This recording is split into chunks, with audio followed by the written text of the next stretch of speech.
It is a second presidential election. Why do you think President Obama and Mr. Biden are going to Georgia to campaign? They're going to treat this as a second referendum on President Trump and his accomplishments.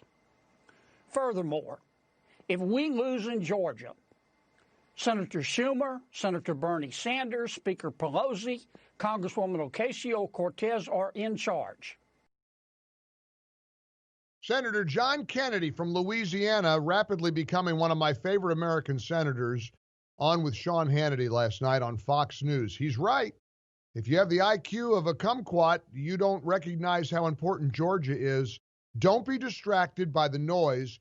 Don't take your eye off the ball. Help Georgia every way you can. One of the ways you can help, incidentally, is to support the Keep America America Action Fund, because they're doing the hard work of turning out GOP voters in Georgia, keeping the U.S. Senate red.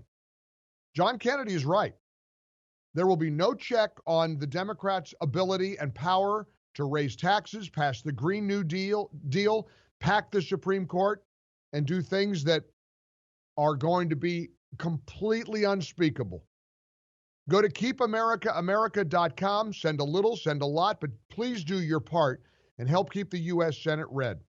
You need to support this terrific organization. We had Alfredo Ortiz on yesterday. We'll have him on again next week. They're doing great work on the ground in Georgia. And listen, when I keep telling you not to give up, don't give up. The president isn't giving up on Georgia. And no American should give up and throw in the towel. And they're certainly not doing that at the Keep America America Action Fund. Keep America America Action Fund is responsible for the content of this advertising, paid for by Keep America America Action Fund. KeepAmericaAmerica.com, not authorized by any candidate or candidates committee. Do your part. Do what you can to fight for Georgia. Harry is in Georgia and joins us here on the Mike Gallagher Show. Thanks for calling, Harry. How are you? Thank you, Mike. Listen, my wife and I, we voted in person in the November election. We're going to vote again in person. However, we're voting on the same Dominion machines that fraud is involved with. How do I know? I mean, we're lobbying the legislature now, our senator and representative in the legislature, to change the voting. Get it? Absolutely.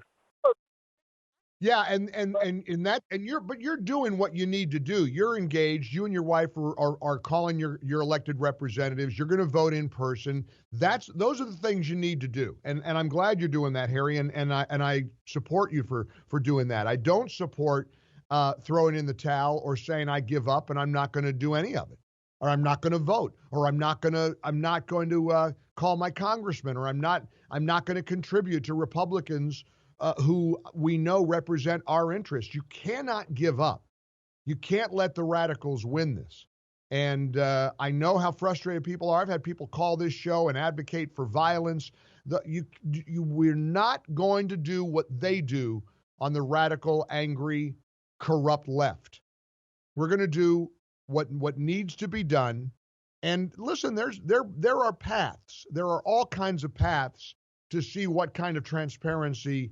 And I don't trust any of it. I don't trust the media. I don't trust the voting system right now, and I get that. There is, the old phrase about sunlight is the best disinfectant? Flood the polling places on January 5th in Georgia. Flood the ballot box with your vote.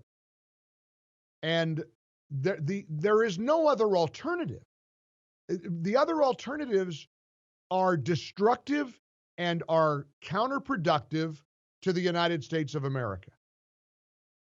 And frankly, when you look at, it's a great analysis, and you should read it at mikeonline.com from Joy Pullman over at The Federalist. Insecure voting has been this year's insurance policy for the Democrats. Democrats inflamed COVID, she writes, with false and exaggerated claims that played on the American people's fears rather than prudence and courage, all to get Trump. On November 2nd, she reminds us, after about half the votes were cast, the CDC announced that people with a live COVID infection could safely vote in person on November 3rd. Well, I got news for you. If the CDC says it's okay to vote in person, even if you've got a live COVID infection, get your butt and go vote in person on January 5th in Georgia.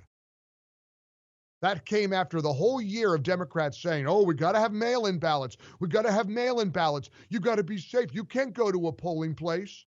What a joke. What a disgrace.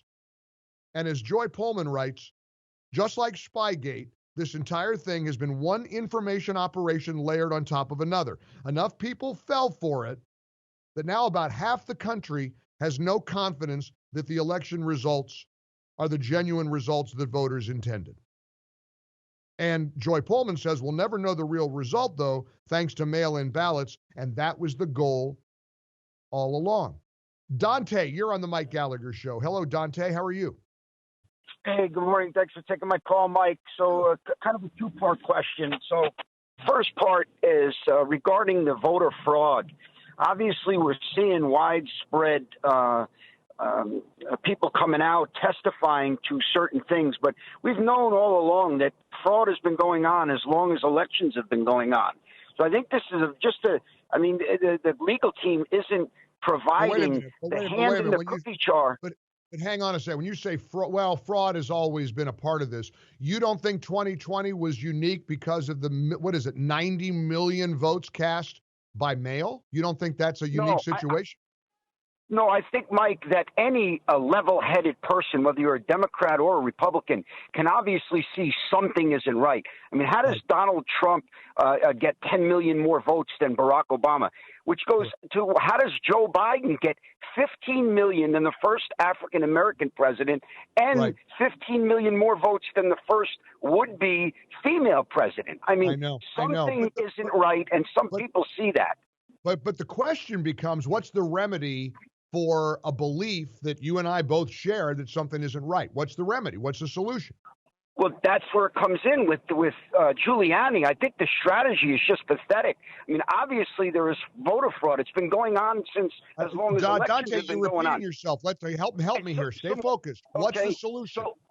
So the solution is to get the hand in the cookie jar, where they're saying there's been 300,000 ballots that were taken from Bethpage, New York to Lancaster, Pennsylvania. Let's expose that. Now we're looking at the masses with the hand in the cookie jar. But it seems like they're just bringing out individuals.